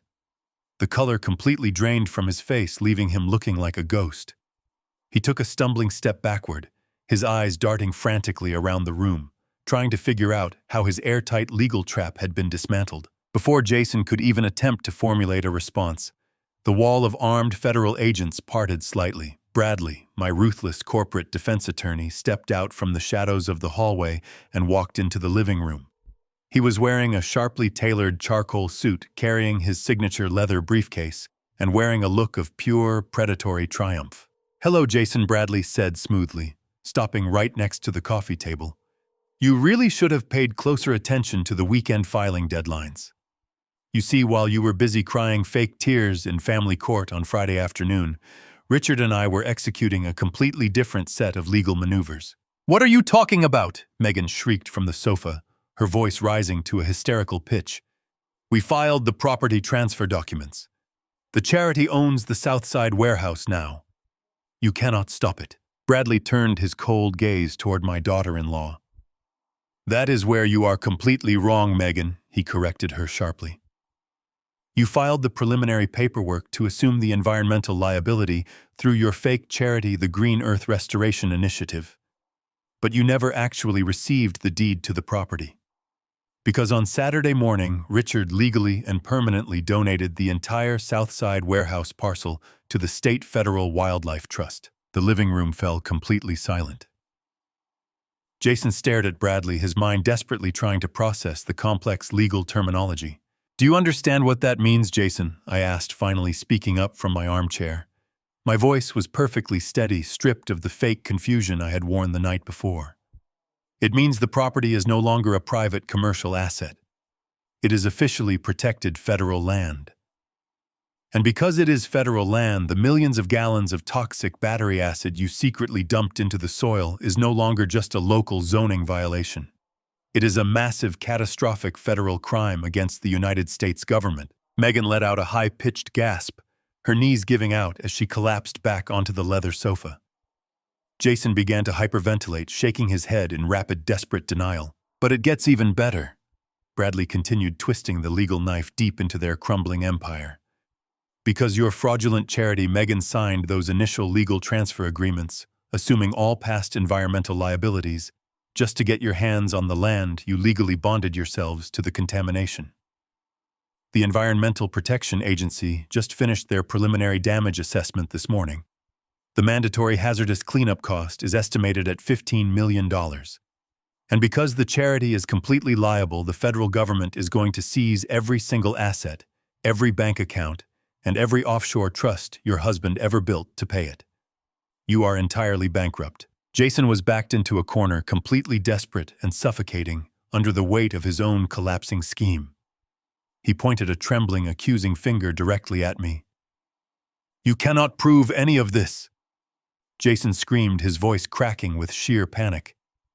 "He is the one who did it. Look at the disposal contracts.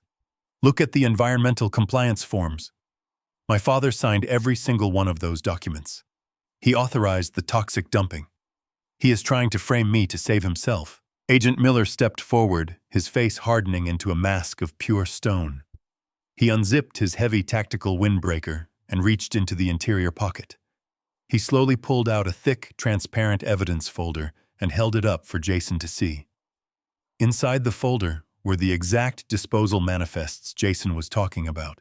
"We have seen the manifests," Agent Miller said, his voice echoing with absolute finality. "We also have the encrypted digital backups from your personal servers. We have the digital tracing proving you perfectly forged your father's signature on every single page. And most importantly, we have the sworn, fully authenticated testimony of your former senior compliance auditor, Thomas, who was granted full federal immunity this morning to testify against you. The checkmate is complete. Your fraud is entirely exposed." Agent Miller's words hit the room like a physical shockwave. For a long, suffocating moment, no one moved. Then, the fragile alliance between my son and his wife violently shattered. Megan broke first. She let out an ear-splitting scream, scrambling off the leather sofa, as if it were suddenly on fire. She pointed a manic, perfectly manicured finger at Jason, her face twisted in an ugly mask of self-preservation. She screamed that Jason had forced her to sign the documents, controlled the finances, and that she was just an innocent victim. Jason stared at her, utterly betrayed by the woman he had conspired with to destroy me. His arrogant executive persona completely dissolved into absolute pathetic terror. His legs gave out beneath him. He collapsed onto his knees on the ruined Persian rug, surrounded by federal agents. He looked up at me, tears streaming down his pale cheeks, his chest heaving with desperate, ragged sobs. "Dad," he choked out, reaching a trembling hand toward my armchair. "Please. You have to stop this. You have to tell them it is a mistake. I am your son. I am your only family. You cannot let them take me away. I will give the money back. I will fix the property. Just please, Dad, do not do this to me." I looked down at the weeping man kneeling on my floor, feeling no pity. The paternal love I had carried for him for 35 years had been entirely burned away by his cruelty. I stood up from my armchair and walked over to stand directly above him. I looked down into his terrified eyes. "I worked my fingers to the bone for 40 years to give you a perfect life," I told him, my voice carrying a quiet, devastating weight. "I gave you my love, my trust, and my wealth. And in return, you tried to steal my name. You poisoned the earth just to line your own pockets. You paid strangers to forge documents, actively trying to put me in a psychiatric cage for life." I paused, letting the heavy silence amplify my final sentence. "I gave you everything and you tried to put me in a cage. Enjoy yours." I turned my back on him and nodded to Agent Miller. The federal agents moved in simultaneously. The metallic click of heavy steel handcuffs ratcheting around Jason's wrists echoed sharply. Megan fought frantically, kicking and screaming obscenities as two female agents forced her arms behind her back and locked her in irons. They were dragged out of the house, their cries fading into the freezing winter morning, leaving me alone in the quiet foyer. 3 months later, the bitter winter surrendered to a bright spring. I sat on the wooden front porch of my actual hunting cabin, located high in the peaceful mountains. The morning air was crisp and silent, filled only with the rustling of pine needles and distant birds. I held a warm mug of dark roast coffee in my hands, breathing in the absolute freedom of my new life. Jason and Megan were currently sitting in a federal detention center, awaiting their final sentencing hearings. Without my money to hire an army of expensive defense attorneys, they were facing a minimum of 15 years in a federal penitentiary for their massive environmental crimes and systemic fraud. The government had permanently seized every single asset they owned to fund the massive hazardous cleanup of the Southside property. They had gambled absolutely everything on my destruction, and they had lost it all. As I took a slow sip of my coffee, I heard tires crunching on the gravel driveway. A brand new, modest pickup truck pulled up near the cabin steps. The driver's side door opened, and a man stepped out. He was dressed in a sharp, perfectly tailored suit, holding a sleek leather briefcase. It was Thomas. The haunted, exhausted look was completely gone from his eyes. He stood tall, his shoulders relaxed, a look of profound gratitude radiating from his face. He walked up the wooden steps and shook my hand firmly. Thomas was no longer a homeless victim of my son's ruthless ambition. He was now the fully compensated, highly respected chief financial officer of my newly established, legitimate charitable foundation. Together, we had spent the last 3 months actively redirecting my remaining wealth to fund genuine environmental restoration projects and assist elderly victims of financial abuse. We sat on the porch together, reviewing the latest foundation reports in the warm morning sun. I looked out over the beautiful, sprawling forest, feeling a deep, abiding sense of peace settle permanently over my heart. I learned a very hard, incredibly painful lesson in the twilight of my life. Society tells us that family is everything, that blood is a sacred bond that must be protected and forgiven at absolutely any cost. But blood does not make a family. Blood just gives people an opportunity to prove their character. True family is built on mutual respect, unwavering loyalty, and honest love. When the people who share your last name treat you like a disposable resource, you have no obligation to set yourself on fire just to keep them warm. You have the right to defend your legacy, your sanity, and your absolute dignity. If you are watching this, and you are currently suffering in silence because your own relatives are using your kindness as a weakness, let my story be your wake-up call. Do not let them build a cage out of your love. Stand up, gather your evidence, and fight back with everything you have. Did this story resonate with you today? Please leave a comment below and tell me your thoughts. If my journey gave you the courage to set boundaries in your own life, hit the like button and subscribe to the channel so you never miss another story of justice and survival. Thank you for listening, and always remember to protect your peace.